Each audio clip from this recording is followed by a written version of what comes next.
Bienvenidas a las lecturas de abril. Voy a ir comentándoos, pues conforme voy leyendo lo que he leído, valga la redundancia. Ese es mi segundo café del día y no promete mucho la cosa. He decidido cambiar un poco el formato y en vez de hacer como un resumen global que yo me siente y os lo cuente todo, pues os lo voy a ir comentando conforme lo voy leyendo. Que a mí se me hace más llevadero y aparte me parece mucho más interesante el conocer los pensamientos de una persona conforme lee en vez de cuando ya acaba de leerlo ya como que lo ha sopesado mucho. También a la vez hacer un poco más de discusión, quizá haya spoilers, es lo que quiero decir. O sea, me apetecería un poco hablar con más libertad de no tener que preocuparme tanto por los spoilers.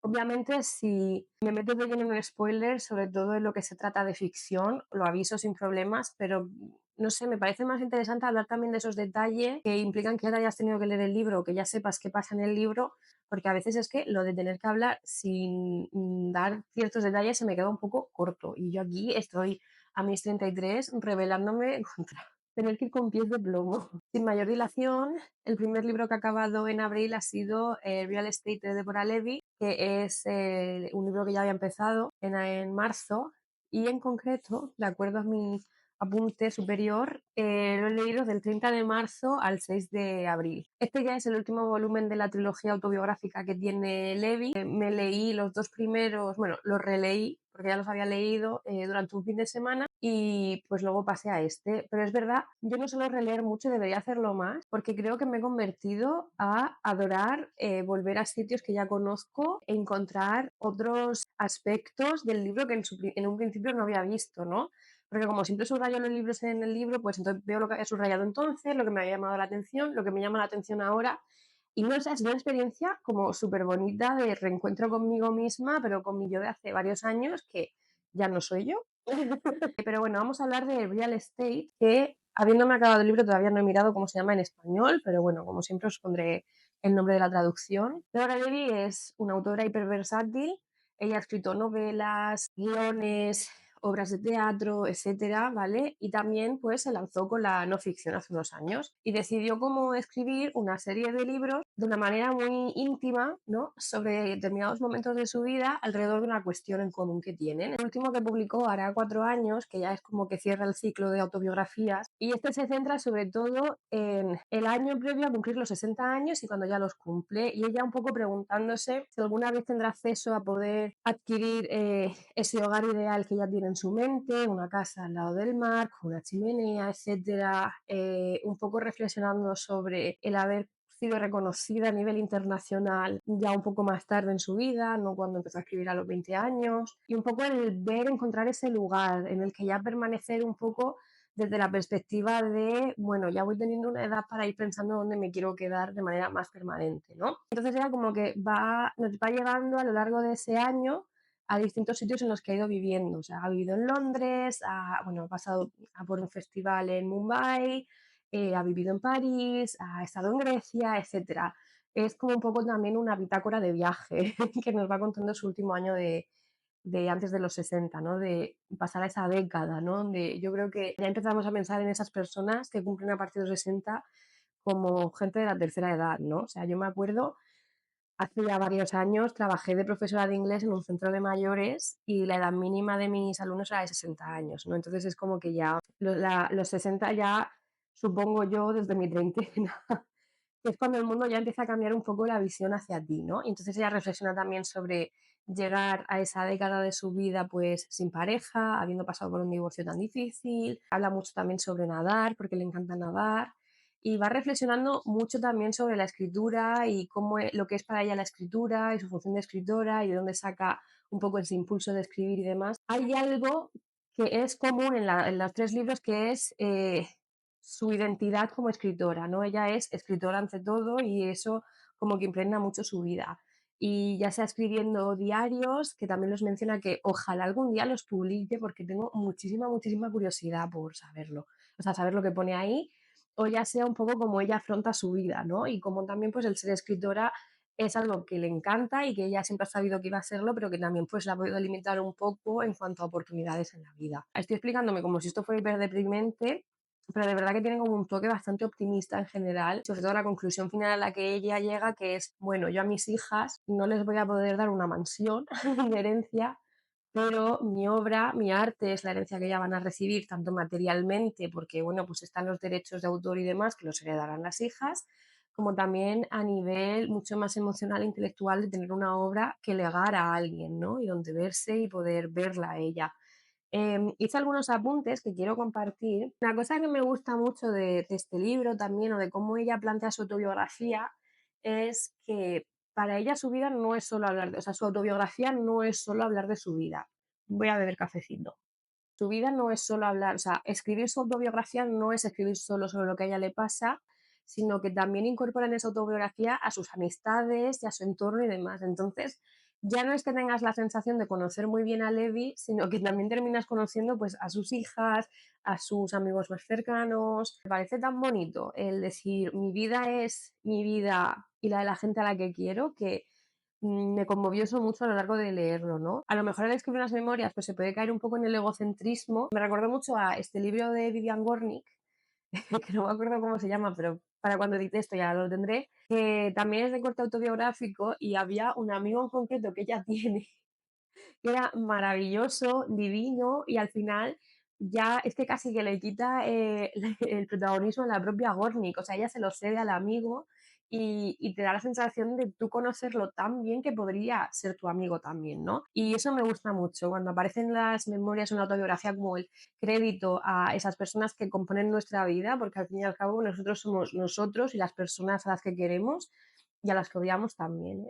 Hay otra cosa que también me gusta de cómo ella escribe, que yo creo que a los que sois un poco bastante amantes de las humanidades y de las artes, en plan, estáis obsesionados como yo con el arte y encontrar el conmoverte y el no poder vivir sin arte en tu vida porque es que no entiendes el mundo si no es a través del arte, ¿vale? Que yo entiendo que hay gente que a lo mejor el arte lo ve desde un punto de vista estético puramente y de pues me parece bonito y me quiero rodear de cosas bonitas, pero yo me refiero más a un aspecto emocional, ¿no? De esas emociones que te proporciona el arte y a través de las que vives y entiendes la vida, ¿no? Me he puesto un poco intensita, lo lamento mucho, pero voy a llegar a lo que quiero decir. Levi integra mucho también la cultura, el cine, los libros, la música que consume no me gusta, que experimenta, ¿vale? Que incorpora a su vida y también lo agrega a también su experiencia vital, ¿no? Y es que al final también, pues, lo que leemos y lo que vemos también nos impacta, ¿no? En cómo experimentamos la vida y en cómo nos formamos como personas. Son elementos también imprescindibles en las autobiografías de una persona, pero a menudo se dejan de lado. O sea, yo muchas veces cuando leo algunas memorias o lo que sea, que no hay mención sobre lo que lee la persona o sobre qué, pues no sé, qué películas, etcétera, siempre me quedo como un poco con las ganas de saber exactamente qué estaba viendo, qué estaba leyendo esa persona, ¿no? Con qué estaba reflexionando. Al fin y al cabo, yo con mis amistades muchas veces, y sobre todo con las amistades que tengo en España en la distancia, muchas veces los temas de conversación son, me he leído este libro, me ha encantado, he visto esta película o he escuchado este disco, y muchas veces son como puntos en común a través de los que podemos sincronizar nuestras vivencias y emociones incluso estando lejos, ¿no? Y en las autobiografías y memorias también creo que eso es importante porque es una manera de encontrar esa sincronicidad, se dice, con la persona que te está contando su vida, ¿no? Y también encontrar un poco maneras de encenderla mejor, más allá de lo que ella pueda decir sobre ella misma, sino que te está diciendo, esta película me marcó y cuando tú la ves, como que puedes entrar un poco en ese subconsciente o en ese fuero interno de la persona y ver qué es lo que le conmueve, qué es lo que le enfada, sin que te lo tengan que decir directamente. Entonces, eso me gustó mucho. Quiero saber qué viste, qué leíste, qué escuchaste, qué visitaste. Todo eso también es tu autobiografía, ¿no? Los viajes que haces, etcétera. Por último, la última reflexión así que me apunté cuando ya estaba acabando el libro es que Levi en este libro ahonda todavía más en sus condiciones materiales y cómo su escritura no está separada de ellas. No habla de la escritura desde el misticismo, desde decir este proceso tan espiritual y místico y oscuro, sino que habla desde la realidad de la escritura, en la que escribir es cómo se gana ella la vida, o sea, es su sustento, es el sustento para que sus hijas puedan ir a la universidad y puedan comer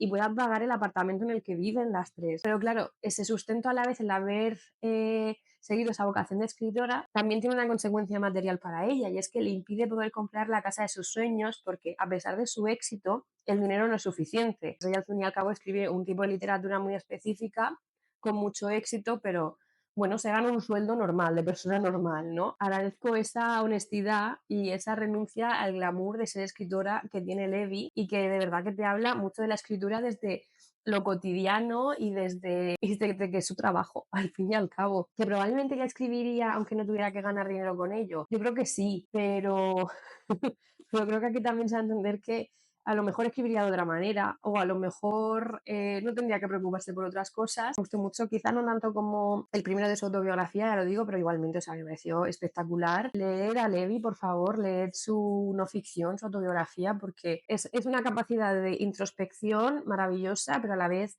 con una cercanía que ella te está mostrando como su fuero interno con una honestidad tremenda, sin intentar parecer así como intelectual y tal. Y me gustó mucho, me ha gustado mucho. Me ha gustado mucho empezar el mes de abril con este libro, y a ver qué nos depara el resto del mes. Han pasado unos días desde que leí Real Estate de Deborah Levy, pero he entrado en un frenesí lector que, bueno, vamos a compartirlo aquí. Me he leído Papi de Emma Klein. Es una colección de relatos que ella publicó justo después de sacar Las chicas. No iba esperando mucho con este libro. A mí Las chicas me gustó. En esta colección de relatos, Daddy sigue siendo muy elusiva, Emma Klein, pero esta vez me ha gustado muchísimo lo elusiva que es con los temas. Creo que todos los relatos se caracterizan mucho, mucho por darte a entender que los personajes tienen un montón de problemas a sus espaldas, pero que ella no te va a dar el gusto de tratarlos, sino que va a hablar de otra cosa. Refleja muy bien ese deseo de cuando conoces a alguien, no sabes algo de alguien, no poder preguntarle a la cara, oye,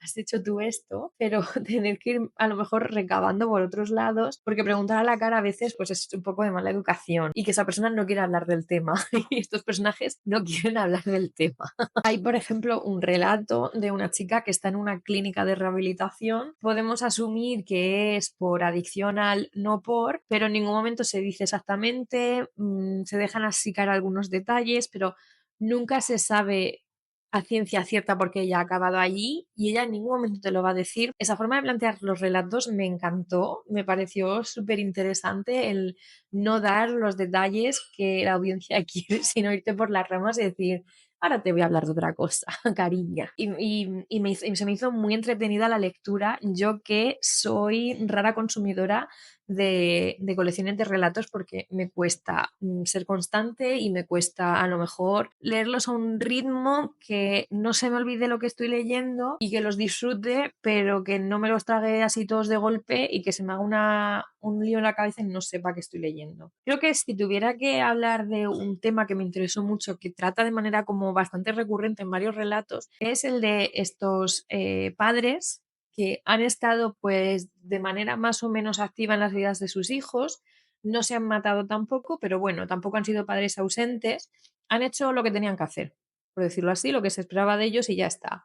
Y que ahora, intentando relacionarse con sus hijos ya casi adultos o adultos, jóvenes adultos, tienen muchas dificultades a nivel emocional y afectivo, porque hay como una barrera tremenda, porque no se han tomado el tiempo a lo mejor de construir ese mundo emocional y compartirlo con su prole, con sus vástagos.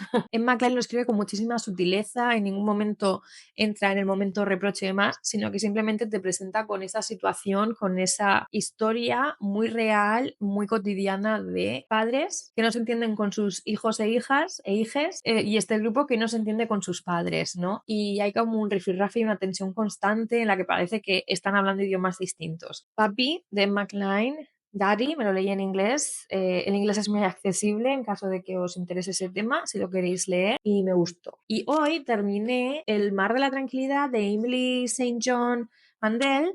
Este libro lo tenía como desde hace un año o dos comprado y no lo había leído aún. Novela post pandemia, un poquito pesada y obvia en el tema pandemia. ¿Qué quiero decir? No pasa nada porque un libro hable sobre la pandemia, pasó y hay que hablar de ello, pero es como un poco, va con la moralina, un poco de más, y a mí es como lectora a veces me da, en cualquier tema, pero me da un poco de pereza. Esta historia sigue a varios personajes en varios puntos de la historia porque la trama principal tiene que ver con los viajes en el tiempo y con intentar descifrar una anomalía o una especie de redundancia o bug que se ha creado en el tiempo por el que varias personas están experimentando un momento concreto a la vez, aunque sean de épocas completamente distintas. Entonces, pues el Instituto del Tiempo empieza a investigar a ver qué ha pasado. Creo que esta descripción parece más emocionante de lo que es el libro en verdad. La novela en verdad trata un poco más el tema de lo que implica viajar en el tiempo, qué tipo de personas pueden viajar en el tiempo, o sea, a nivel de personalidad, quién sí que sería más conveniente que viajar en el tiempo y quién no, cómo eso puede afectar a la persona y a su vida y a la concepción que tienen de ellos mismos. También plantea un poco el tema de la hipótesis de la simulación, que es que vivimos en una simulación creada por un ordenador y que esto, nuestra vida es pues como si fuéramos Sims, es un programa y no tenemos como libre albedrío ni nada, ¿no? Y un poco pues, ¿qué pasaría si en realidad esa anomalía que hay en el tiempo es simplemente que el programa pues ha tenido un fallo y hay que solucionarlo, ¿no? Y si tomamos eso como verdad, entonces qué implica para nosotros, ¿no? Claro, yo es que estoy diciendo esto, me parece muy de aventuras y a la vez muy filosófico y creo que el libro es más simplón que eso. Para mí, que ya tengo una trayectoria de leer ciencia ficción y temas sobre viajes en el tiempo y todo eso, a mí este libro me parece un poco sin más.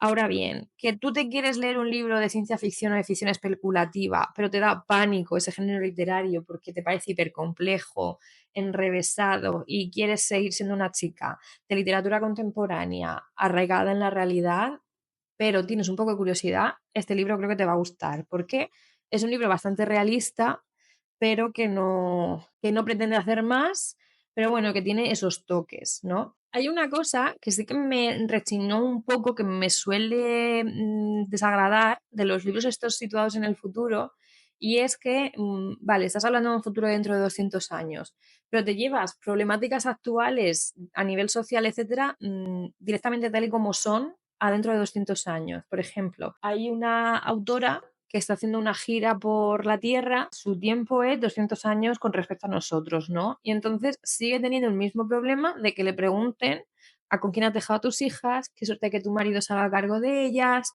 no querrías estar con ellas y demás, y ella decir, es que si fuera un hombre esto no me lo preguntarían, ¿no? Y celebrar un poco que el padre haga pues de padre de, su, de sus hijas, ¿no? O sea, estás situando esto en 200 años desde ahora y me estás diciendo que este tema, que ya se trata un montón a día de hoy y que ya se está empezando a concienciar la gente y tal, sigue siendo un problema dentro de 200 años. O sea, a lo mejor podríamos haber planteado otro problema distinto, ¿no? Pero que eso siga siendo ahí es como, bueno, pues vale, querías meter ese comentario, ¿no? Para crear un poco el personaje, pero se me queda un poco anacrónico, sinceramente. Me cuesta creer que dentro de los 200 años vamos a seguir con ese problema. Si piensas en que el movimiento feminista en los últimos 100 años ha conseguido un montón de cosas, de repente ese parón de aquí a 200 años me parece un poco irrisorio, sinceramente, y un poco de no habría estado mal darle una vuelta a eso. Ya digo, a lo mejor creo que la sensación general que tengo con este libro es que podría haberle dado una vuelta a todo y haberlo hecho un poco más interesante, más complejo, haber ahondado un poco más en las problemáticas que el propio libro propone, pero es como un poco, pues, ya digo, superficial. O sea, para una persona que a lo mejor tenga curiosidad por este tipo de novelas, pues le puede parecer interesante, ya digo que para alguien que haya leído más de este género, pues sin más, sinceramente. Hola, hola. Bonito ángulo, no sabéis lo que he esperado este momento. Una semana he esperado este momento. Me he comprado un trípode para el móvil que sea de estos que se pueden poner de pie, no sé, el que, o sea, yo tenía uno pequeñito, que al menos puedas jugar un poco más con las perspectivas. Así que bienvenidas, amigas, a mi mesa, a mi pared, a mis plantas. Salto temporal absoluto. Os tengo que hablar de cosas que leí antes de irme a España y luego ligarlo con cosas que leí estando en España. Son las 12:30 del mediodía y yo debería ir comiendo porque, mamá, no te enfades conmigo, pero un día más se me ha olvidado desayunar. Porque mi madre dice que siempre comento que no he desayunado.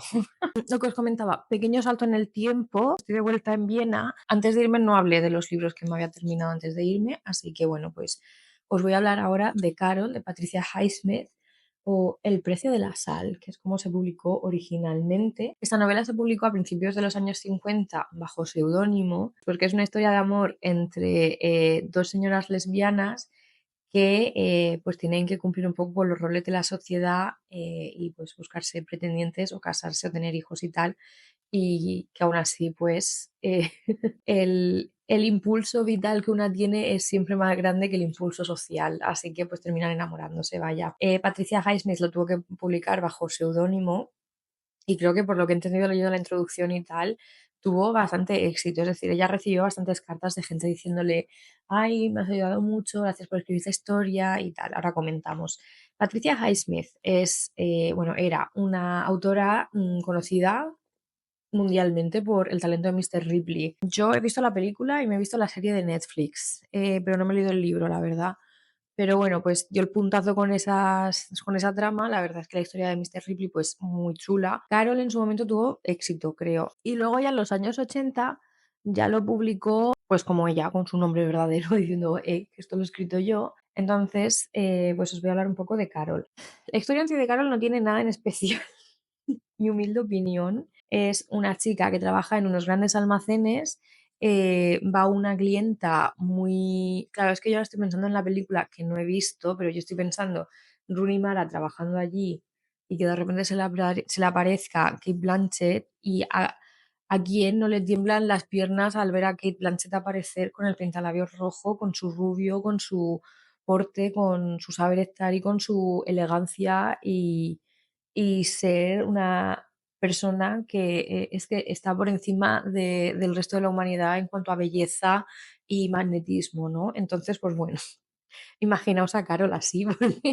Bueno, pues se presenta allí Carol, que es esta señora, y bueno, pues luego descubrimos que Carol es lesbiana, pero que Carol, bueno, pues se casó en un momento dado y que ahora está tramitando el divorcio y parte de ese divorcio es un poco rocambolesco porque tienen que determinar la custodia de su hija, ¿no? Si se la queda el padre o se la queda ella, se hace en custodia compartida, cómo va el tema, ya entendéis. Y pues ser lesbiana en Nueva York en los años 50 pues no hacía que la corte de derecho de familia estuviera muy por la labor de darte la custodia de tu hija, sinceramente. Bueno, pues ella vive su vida, ella tiene amigas, guiño, guiño, pero pues procura mantenerlo un poco así en secreto. Total, que conoce a Teresa, es la chica Teresa, que es una chica que pues ella quiere trabajar en el mundo del teatro diseñando los decorados de las obras de teatro y demás, van consiguiendo sus oportunidades aquí, pero bueno, la precariedad no la hemos inventado nosotros, ya existía entonces y pues tiene que trabajar en unos grandes almacenes en Navidad para ganarse unos dinerillos.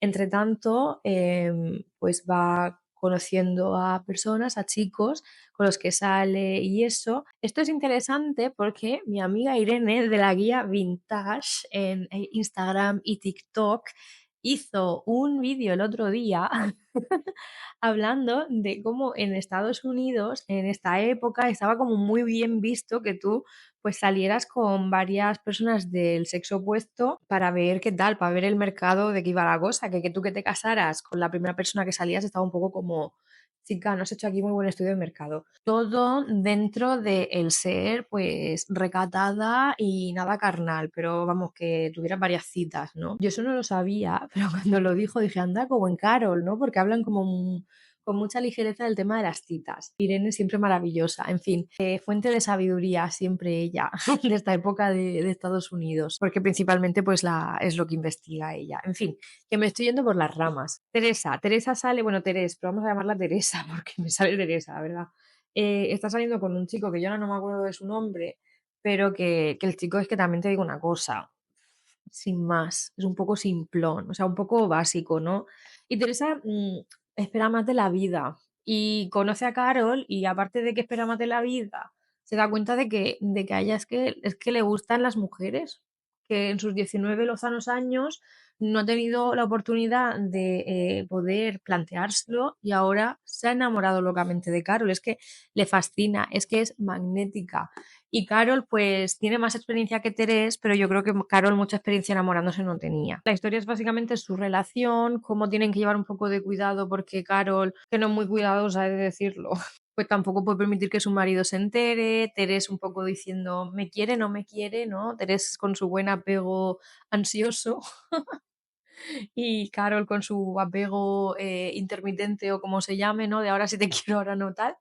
Y bien, la historia, o sea, no me fascinó la historia, la verdad se me hizo un poco pesada. Tiene un momento road trip de que se van de viaje en plan al Hotel My Louise para disfrutar de su amor y que yo creo que no hacía mucha falta. Uy, no hacía mucha falta narrativamente hablando, espera que coja el libro. No hacía mucha falta en cuanto a la narración de los hechos, pero bueno, pues creo que Patricia Highsmith necesitaba una excusa para que se descubriera el pastel y dijo, pues en un road trip, ¿no? Que aquí es cuando pues ellas se van a soltar la melena y a ser como más obvias en sus afectos. Pero más allá de eso, no me pareció un poco aburrida, la novela. La estoy escuchando también en audiolibro en castellano, además, que la edición de anagrama del audiolibro está súper bien, gracias a la biblioteca por tenerlo disponible. Y así me lo pude leer, o sea, no me atasqué. Creo que si no hubiera tenido el audiolibro, habría dejado el libro a medias, no lo habría terminado. Creo que desde la perspectiva de, ya no como yo como lectora y demás, sino como desde la perspectiva de historia de la literatura,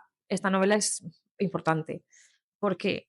Pues porque por lo que estuve leyendo, Carol es la primera novela lesbiana, vamos a decir, o sobre lesbianas, que tiene un final feliz. Esto es una cosa que los que hayáis estudiado literatura y que hayáis tenido como una introducción a estudios queer o estudios sobre homosexualidad o sexualidades no heteros, pues os lo habrán dicho, os lo habréis dado cuenta que la gente que no es hetero es como que nunca puede ser feliz en los libros, que o se muere o se enferma o yo que sé, o pasa algo, un meteorito cae, cualquier cosa antes que veamos una relación no hetero funcionar, a una persona no hetero ser feliz y tener una vida plena y en fin.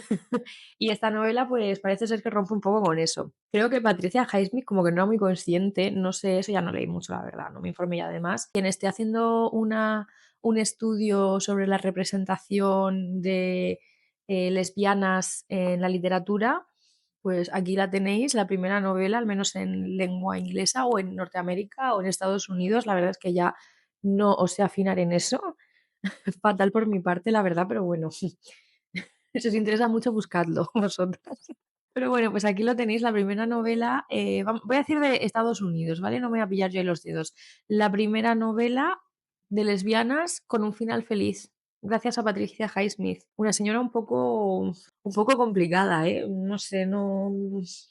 Patricia, Patricia, bueno, no me voy a meter yo a hablar aquí de Patricia Highsmith, que me parece como persona, pero bueno, ya está. Carol de Patricia Highsmith. Bueno, me encuentro ahora muy zen porque acabo de venir del jardín y de estar tomando el sol a unos maravillosos, creo que 18 grados, lo cual es una fantasía porque no hacía viento, no hacía frío, bueno, iba con el forro polar puesto, pero ya me entendéis, esa temperatura, ese tipo de temperatura primaveral, estupendo, escuchando a los pájaros piar, a los pavos reales ulular, ¿qué hacen los pavos reales? Bueno, y a mi vecino teniendo una fiesta a tope de tecno, en plan Ruta del Bacalao en Viena. Si soy de teclear es que Félix está aquí en plan gamer. Em, vale, Atusparia. ¿De qué va Atusparia? En la contraportada pone una política de izquierda víctima del lawfare se encuentra prisionera en una cárcel de alta seguridad en las entrañas de la selva amazónica. Y yo diría, sí, o sea, esa es como la premisa del libro, pero este libro va de mucho más. Atusparia es la historia de esa política, Atusparia, que ha elegido ese nombre en Perú, y lo ha tomado prestado de un indígena que se rebeló contra la colonización y que consiguió liberar pues, a varios de sus compañeros y demás de las garras de eso, de los poderes colonizadores en Perú.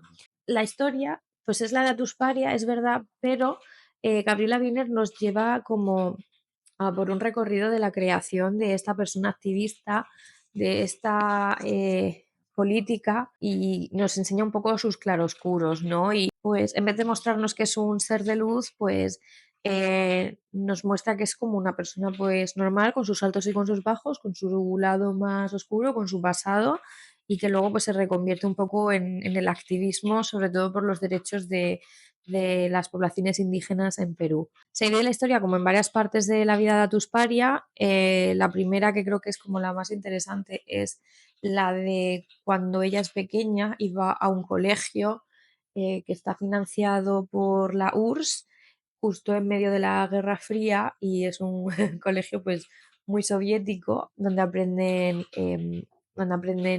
ruso, donde celebran como pues toda esa cultura soviética en contra de la cultura occidental que se ha impuesto.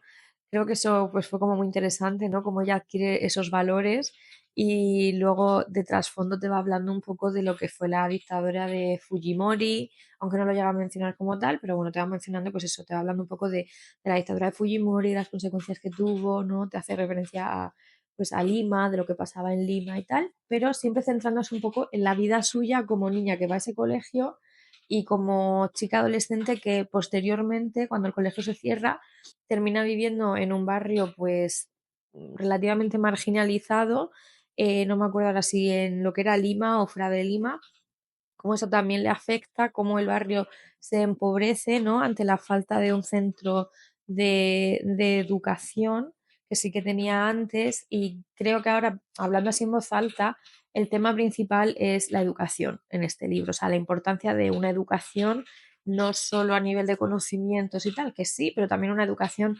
política, social y de concienciación para con los demás y para luchar contra las injusticias. De hecho, la propia Gabriela Wiener, yo no sé si es Wiener o Wiener, yo la estoy pronunciando como se diría en alemán. Podéis ver que incluso la dedicatoria del libro es para mi educación, ¿no? Que esa educación, esos profesores están siempre muy presentes en la vida de Atusparia, ¿no? Creo que es un libro que revisitaré en unos años.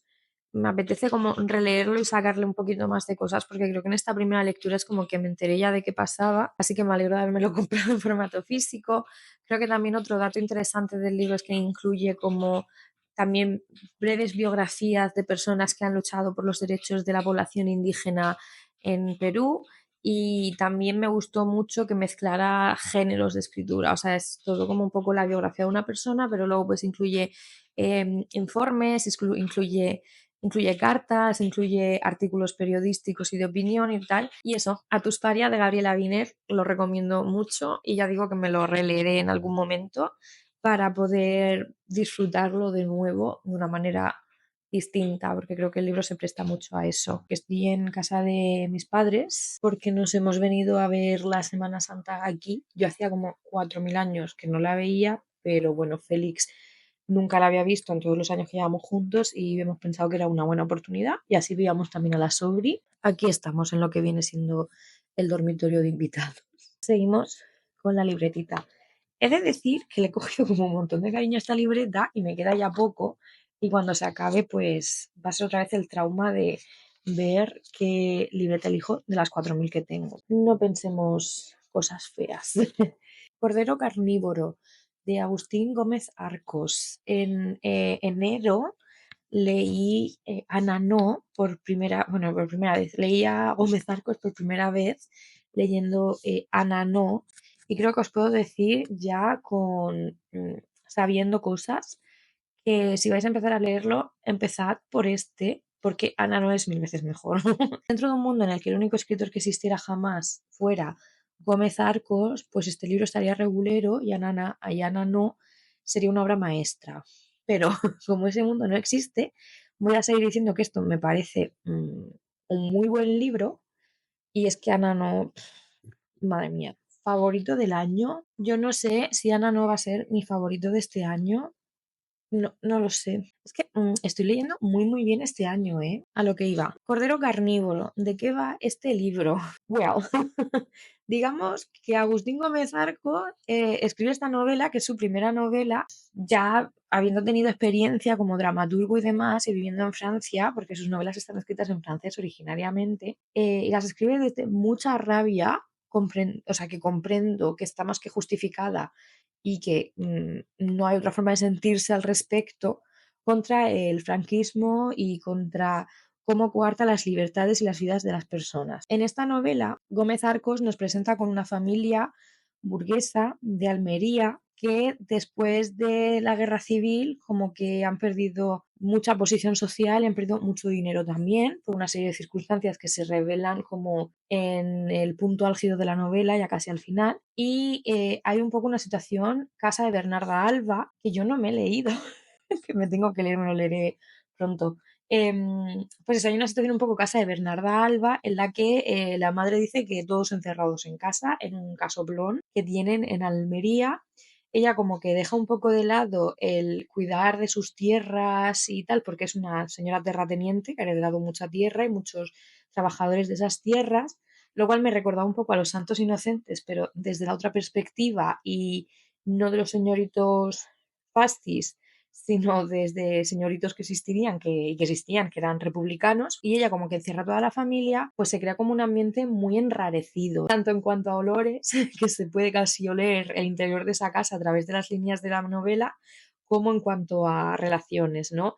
Tenemos una madre que odia a su vida totalmente, que ha decidido encerrarse en vida. Tenemos un padre completamente anulado por lo que tuvo que experimentar durante la guerra. Tenemos a un hijo mayor que entra y sale como le da la gana, que es rebelde y que como que se cobija en buscar ese amor ideal en su hermano pequeño. Y tenemos un hermano pequeño que no conoce nada del mundo exterior, que todo su mundo es su hermano mayor y del que se enamora. Aviso a navegantes, esta novela es bastante explícita, o sea, bueno, vamos a ver, no es romantasy, ¿vale? Pero es explícita, ¿vale? En cuanto al tema de las relaciones entre los dos hermanos. Me refiero a, como dice, soy una pringada que me ha proporcionado siempre un vocabulario maravilloso para evitar mencionar ciertas cosas. Hay muchos cestos aquí entre los hermanos, ¿de acuerdo? Más allá de eso, es verdad que es una historia de una familia venida a menos como consecuencia del franquismo, pero que en vez de tener ese arranque luchador que sí que se ve en Ana, no,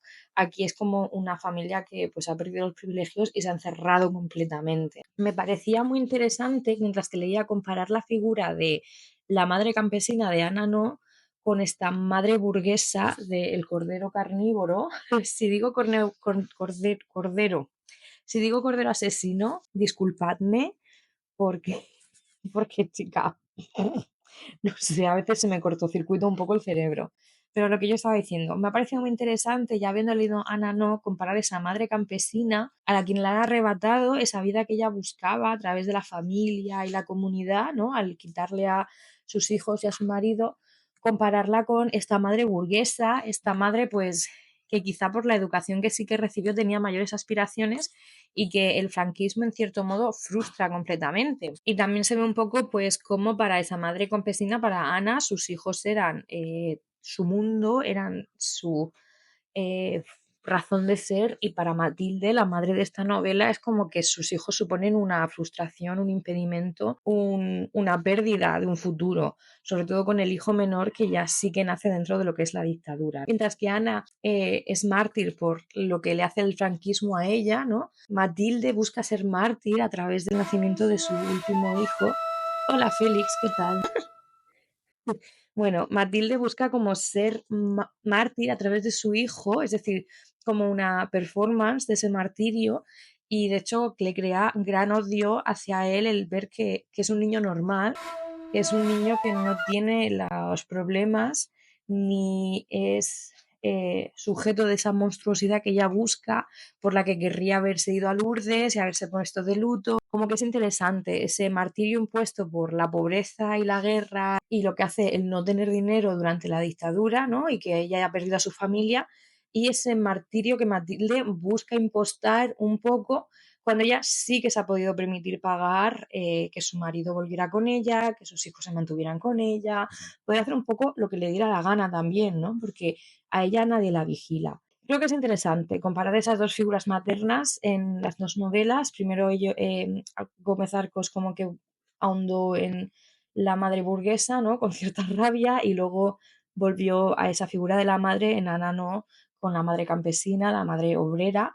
No sé en María República qué hizo, que es el libro que hay entre sus dos, ya lo leeré en algún momento de mi vida. Igualmente, hay como cierta pena hacia ambas mujeres, ¿no? Es como que no se mofa de la situación que ellas tienen, sino que Obviamente en Ana no, ese lamento es muy obvio. También es verdad que es más fácil sentir pena por Ana, porque es que lo que le pasa es terrible, ¿no? Pero también hay cierta pena por Matilde, por esa vida tan frustrante que lleva consigo misma también, porque no ha podido tener el modo de vida que ella esperaba. De hecho, se da un evento casi al final de la novela que tiene que ver un poco con esa pérdida de un ser querido que ella aprovecha para escapar de Almería y para darse una vuelta por el mundo y que es como un poco el momento en el que ella encuentra como una escapatoria, ¿no? Siempre a través del sufrimiento de los demás y de poder ser ella un poco la imagen de la dolorosa, ahora que estamos en Semana Santa, ¿no? Es interesante porque en Ana no se ve la relación entre la madre y los hijos, en verdad es como una relación muy idealizada, ¿no? Que Ana tiene con sus hijos, pero no sabemos mucho sobre ello.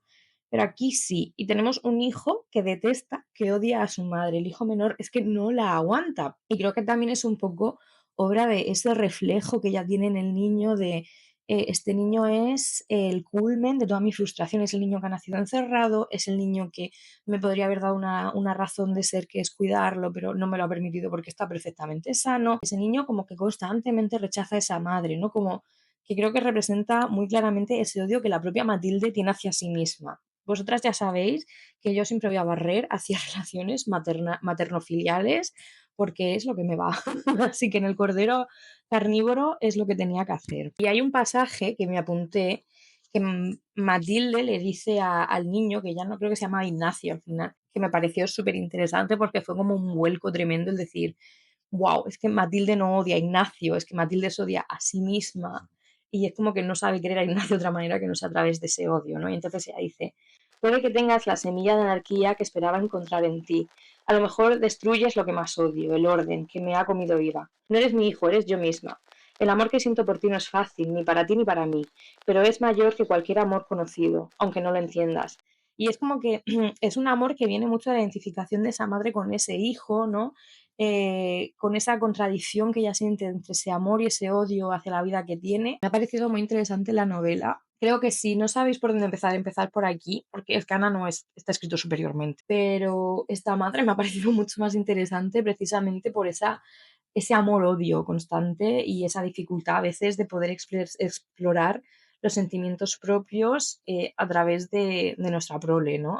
Me hace mucha gracia la palabra prole. Me ha gustado mucho. Es verdad que había ciertas partes en las que se me hacía un poco pesado, ¿no? Creo que al final la idea de estar encerrados en la casa como que está interesante, pero si no hay mucho movimiento, como que al final se hace un poco repetitivo. Y me habría gustado a lo mejor, pues, tener otras voces añadidas a la novela, pero no pasa nada. Respetamos las elecciones artísticas. Tiene una serie de escenas abrumadoras, flipantes, que te quedabas como, ¿qué está pasando aquí? Muy provocadoras, también incluso para el siglo XXI.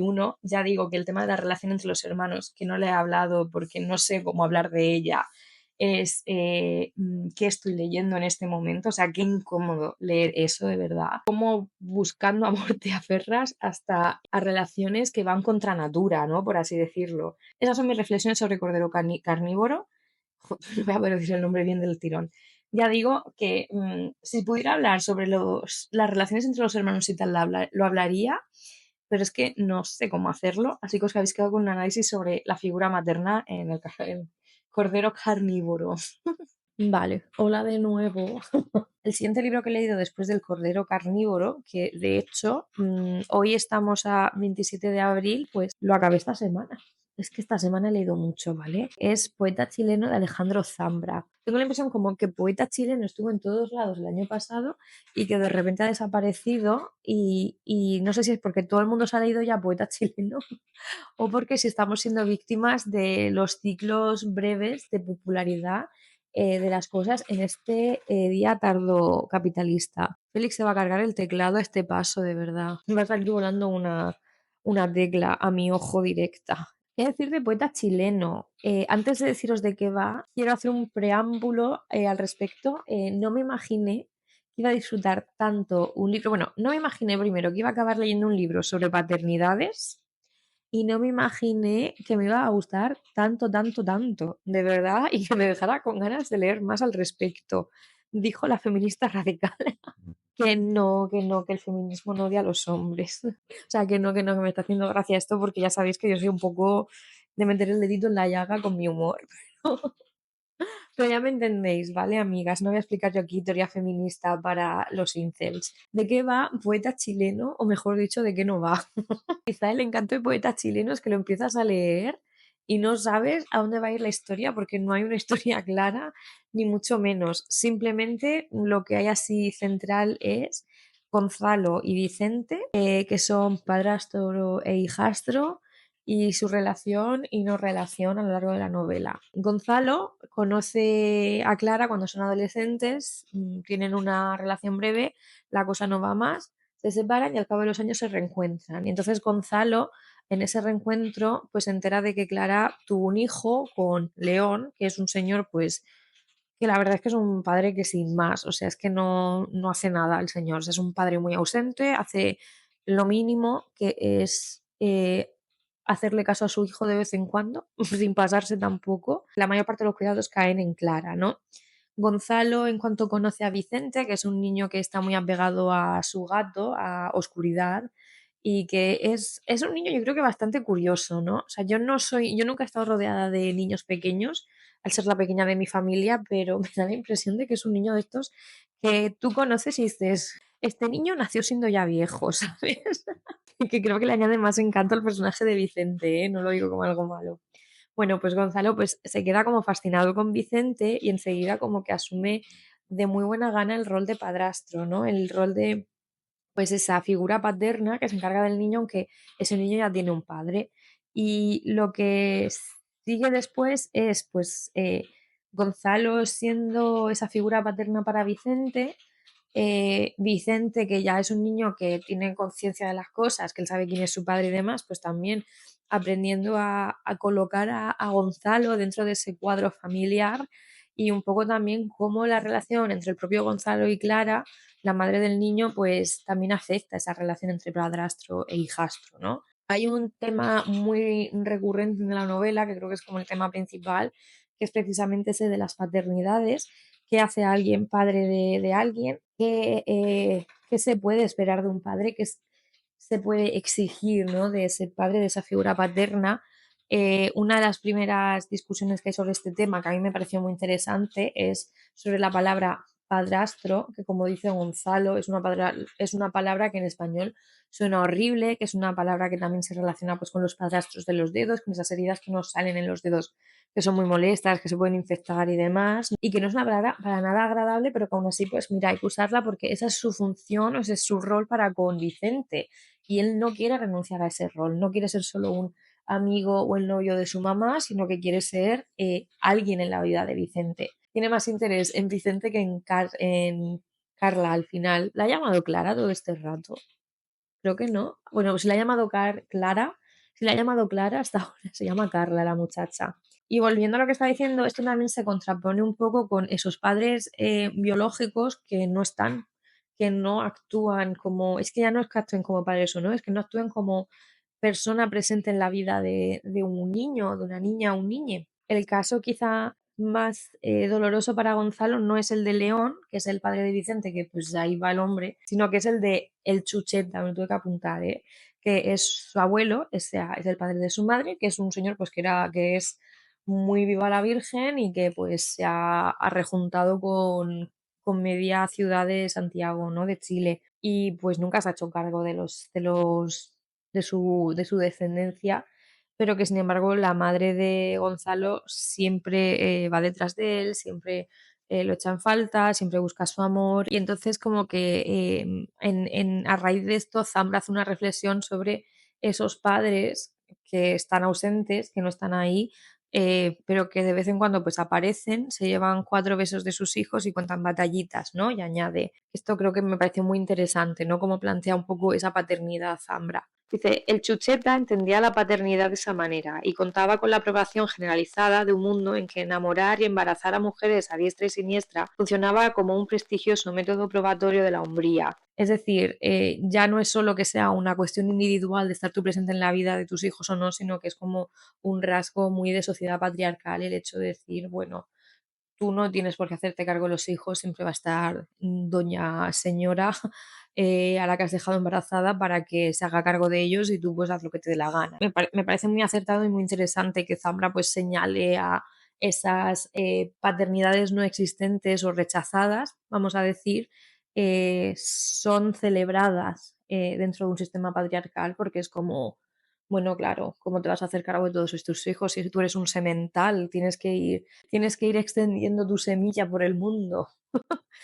Me estoy acordando de Ortega Cano diciéndole a Aldón, bueno, a su ex esposa, mi semen es de fuerza, vamos a por la niña. Pues eso, el Chucheta también es un poco así.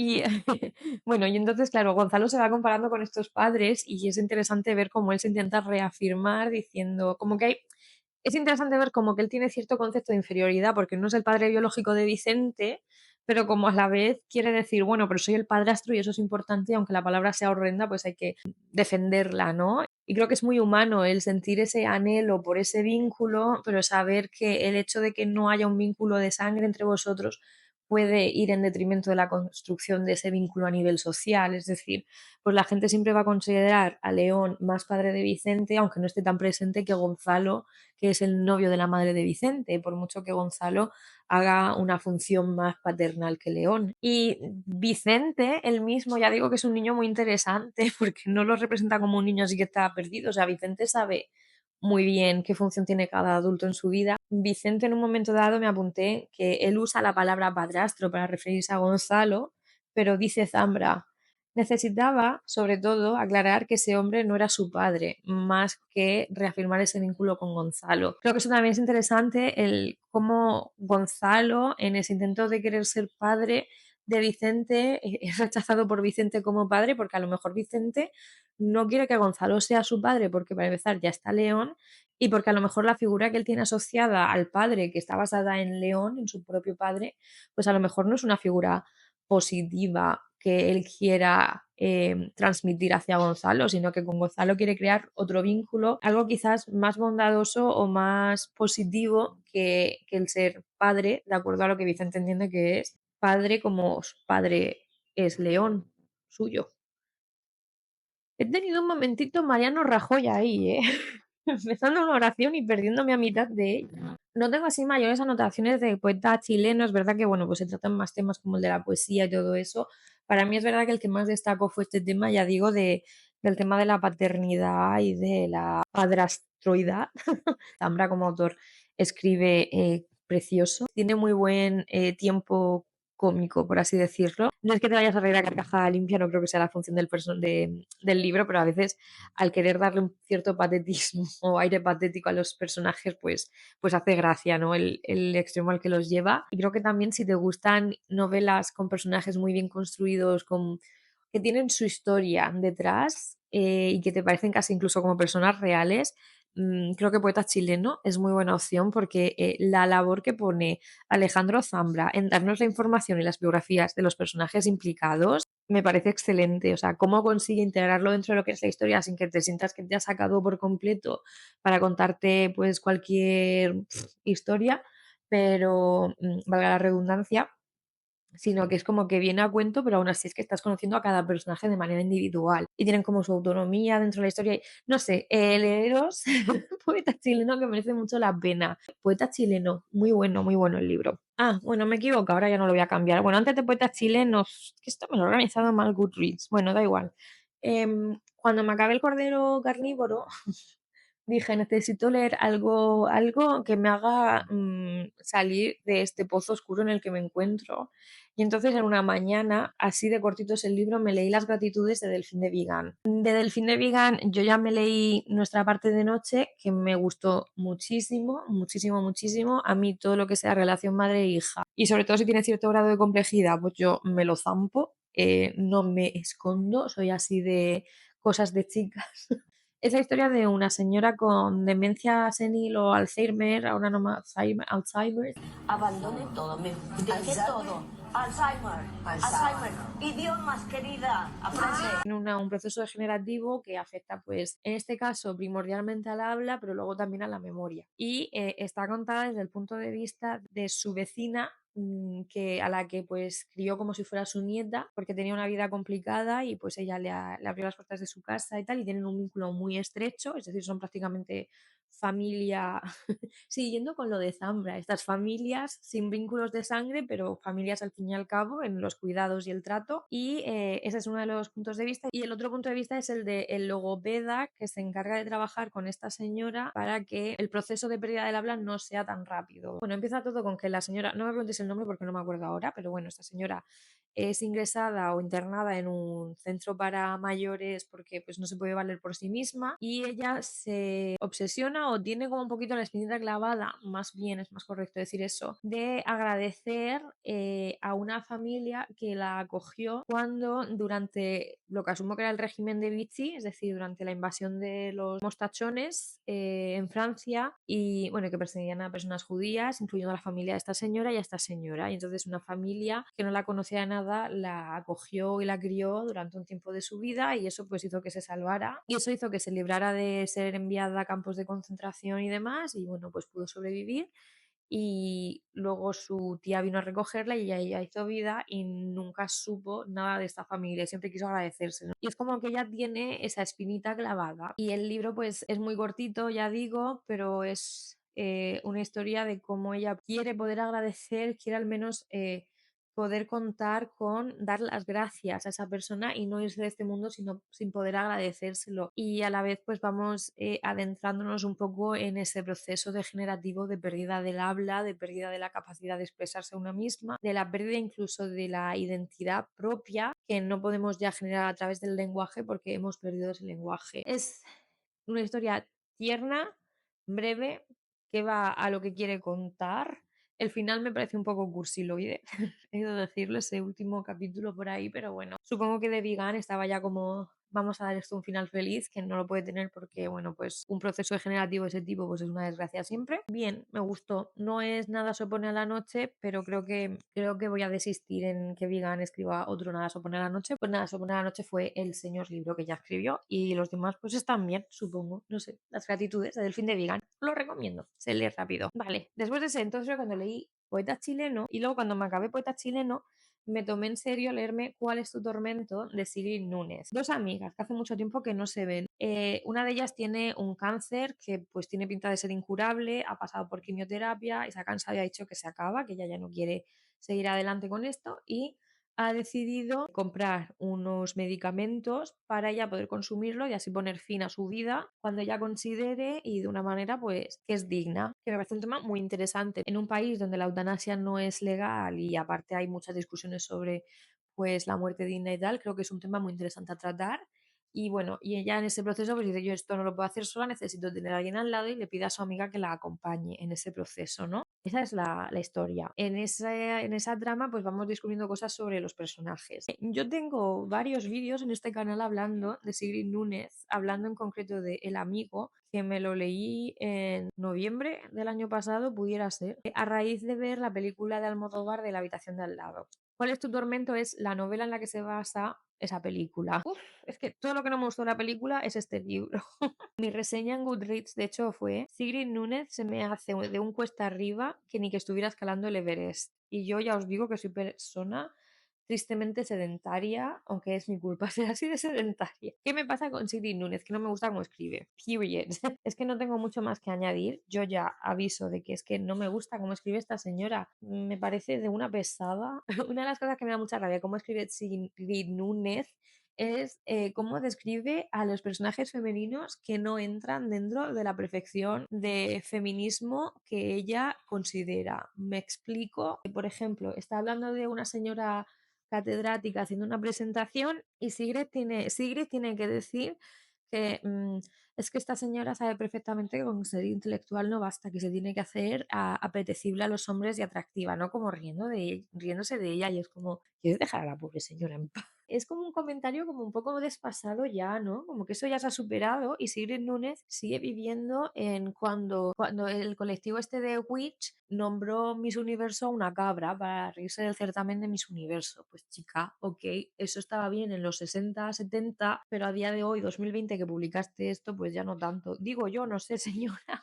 Se quedó atascada en ese movimiento feminista inicial, primogénito, al que siempre estaremos agradecidas, pero que ha evolucionado la cosa, ha sido criticado para que fuera mejorado, para que se avanzara y demás.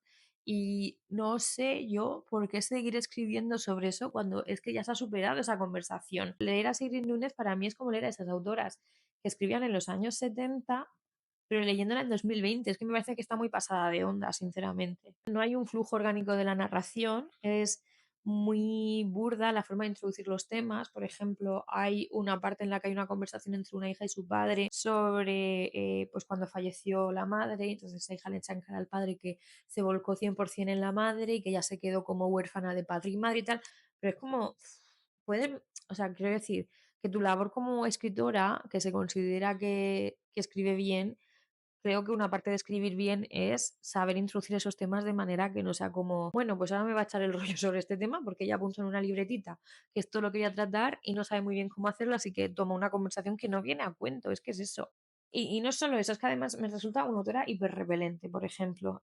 Dice, está hablando como de esa obsesión que tiene la gente por mantener la juventud y por ya de muy jóvenes, ¿no? De nuevo, estamos hablando de la apariencia de las mujeres, de los procesos a los procesos bueno, pues de los que participan y demás para mantenerse joven y dice, en cambio, en mi caso, siempre me tomé esto como una bendición, es decir, el no preocuparse por envejecer.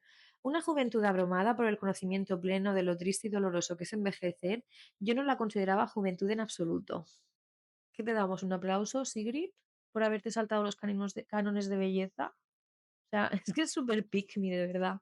Ay, es que la juventud hoy en día son terribles, ¿no? Y dice, ahora siempre me sorprende pensar en mi adolescencia y recordar la poca atención que mis amigos y yo dedicábamos a nuestros padres y abuelos. Es como que te va riñendo todo el rato. O sea, yo tengo la impresión de estar hablando con una boomer que me está riñendo porque vive en su cabeza y es como y añade. Estábamos embelesadas por las minucias de las experiencias de nuestras mejores amigas, aunque fueran idénticas a las nuestras. Y, o sea, ¿y qué pasa con eso? Es como que de verdad creo que Sigrid odia a las mujeres, odia todo lo que tenga que ver con lo tradicionalmente femenino, o sea, es como muy en plan, ay, no, no vamos a hablar de lo que nos pasa en el día a día porque hay cosas más serias en el mundo. Bueno, ya es que una cosa no quita la otra y además es cómo creas comunidad si no es a través de establecer vínculos por experiencias compartidas, tía, es que no sé, es que me parece esa contraposición entre, es que no nos escuchan los mayores o escuchamos a nosotros mismos, es que los mayores, ojo, que está hablando de la generación de la Gran Depresión, de las guerras mundiales y demás, que yo creo que esa generación sí que se la ha escuchado y que hay bastante testimonios y demás a los que recurrir. Yo ahí lo pongo Sigrid, o sea, no sé yo qué estás viendo en este mundo. Sí que hay un punto que me pareció interesante y que voy a destacar como algo bueno que ella trata, que es como toda esta conversación alrededor del cáncer, que creo que para algunas personas funciona el hablarlo como es como una batalla, en plan, tú puedes, campeona, y lucha contra él y tal, pero creo que para otras personas pues puede ir un poco en detrimento de su mejora o de su estado anímico, porque si las cosas no van bien, verlo como una derrota personal y como un fallo de virtud tuyo de no luchar lo suficiente, pues no te está haciendo ningún favor, ¿no? Entonces, cuando la amiga decide como ya poner fin a todo y esta le dice, ¿cómo tal? Y dice, mira, es que yo no puedo más. Entonces la amiga como que hace una reflexión precisamente sobre ese vocabulario alrededor del cáncer que a veces hace más daño que bien, ¿no? Y dice, así es como nos han enseñado a ver el cáncer, como una lucha entre el paciente y la enfermedad, que es como decir entre el bien y el mal. Hay un modo correcto y un modo equivocado de actuar, un modo fuerte y un modo débil, el camino del guerrero y el camino del derrotista. Si sobrevives eres un héroe, si pierdes, bueno, quizá no luchaste lo suficiente. Lo llaman discurso derrotista, ¿no? Y esto me pareció que estaba muy bien porque cada uno tiene derecho a morir como desee, cada uno tiene derecho a afrontar la enfermedad como desee y creo que imponer a lo mejor esos discursos muchas veces lo que pone es una losa más encima de la propia recuperación del paciente que, chica, pues es que ha tenido mala suerte, sinceramente, o sea, no es una cosa de virtud o no el que tengas cáncer o no. Y me parece que por una vez es de las pocas veces que he dicho, está muy bien escrito y aquí Siri Núñez tiene, me parece interesante lo que dice porque creo que por una vez no antagoniza la opinión opuesta, es decir, no está antagonizando a aquellos que pues deciden tratar el cáncer como una lucha y demás si eso les sirve, simplemente está reivindicando que hay gente que no y que también pues tienen derecho a no verlo así. Esa es mi reseña de ¿cuál es tu tormento? No sé si es una reseña o no, yo ya he dicho que iba a comentar libros, pero bueno, pues ¿cuál es tu tormento de Sigrid Núñez? No me gustó, en general, porque no me gusta cómo escribe Sigrid Núñez. Con todo, probablemente me lea el último que saco, porque no puedo parar con ellos, es que me gusta tan poco que me encanta criticarla. Después de ¿Cuál es tu tormento?